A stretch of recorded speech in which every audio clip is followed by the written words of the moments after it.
Welcome. আমি আকৌ আগৰ পৰাই জানো কাম্পা বৰগোহাঁই ডাঙৰীয়া দেৱে কিবা এটা কাৰণত অলপ মানে এটা মনত দুখ বা এটা মনোমালিন্য থকাৰ কাৰণে তেওঁ আঁতৰি গৈছিলে, কিন্তু আঁতৰি যদিও গৈছিলে সেইটো পাৰ্মানেণ্টভাৱে আঁতৰি যোৱা নহয়। সেইটো আমি জানো ভিতৰৰ কথাটো, মানে তেওঁ এদিন হ'লেও কম সময়ৰ ভিতৰতে ঘূৰি আহিব আৰু তেখেতে আজি সেইটোকে সফল কৰিছে।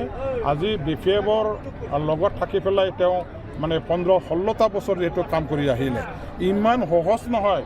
BTC সৃষ্টি কৰা BPF জন্মদাতা কাম্পা বৰগোহাঁইৰ নিচিনা এজন যোগ্য এজন মানে শিক্ষিত মানে ব্যক্তি আৰু BTC সৃষ্টিকাৰী ব্যক্তি হিচাপে তেওঁ অন্য দলৰ লগত থাকি পেলাই কাম কৰাটো তেখেতৰ নিচিনা মানুহৰ কাৰণে কেতিয়াও সম্ভৱ নহয়।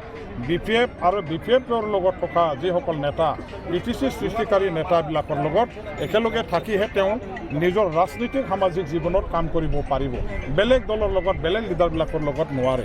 যাৰ কাৰণে আজি তেওঁ অতি সোনকালে ঘূৰি আহিব বুলি আমাৰ এটা আগৰ পৰাই এটা দৃঢ় বিশ্বাস আছিলে, সেইটো বাস্তৱত আজি পূৰণ হৈ গ'ল। মই তেখেতক স্বাগতম জনাইছোঁ, তেখেতক ধন্যবাদ দিছোঁ। সময়মতে তেখেতে আহি পেলাই দলত আকৌ কাম কৰিবলৈ ঘূৰি অহাটো খুব এটা ভাল সিদ্ধান্ত হৈছে আৰু তেখেতে ঘূৰি অহাৰ পাছত আকৌ BPFৰ শক্তি আকৌ বহু গুণে বাঢ়িব। BPFৰ কৰ্মীবিলাকৰ মানে মনৰ যিটো ইচ্ছা শক্তি বাঢ়িব, মানে উৎসাহ উদ্দীপনা বহুত বাঢ়িব। ইয়াৰ কাৰণে মানে আমাৰ আজি কাম্পা বৰগোহাঁই অহাটো আমাৰ কাৰণে খুব এটা মানে প্লাছ পইণ্ট আৰু বিৰোধী দলৰ এটা মোক্ষম আঘাত।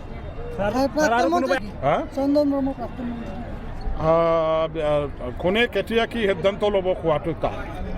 ৰাজনীতিৰ যিটো এটা উতল পুতল আৰু যিটো এটা BTCত মানে শক্তিৰ যিটো এটা পৰীক্ষা হৈ আছে, কোনটো দলৰ কাৰ শক্তি কিমান আছে আৰু কোনটো দলে সঁচাকৈ ৰাইজৰ কাৰণে কাম কৰা আচল অৰ্থত দল হয়, নেতা হয়, এইবিলাকো আপোনালোকে জানে। এতিয়া BPF হাগ্ৰামা মহিলাৰী বৰ্তমানৰ BTC চৰকাৰেহে ৰাইজৰ কল্যাণমূলক কাম কাজ কৰিব পাৰে আৰু ৰাইজৰ লগত থাকিব পাৰে।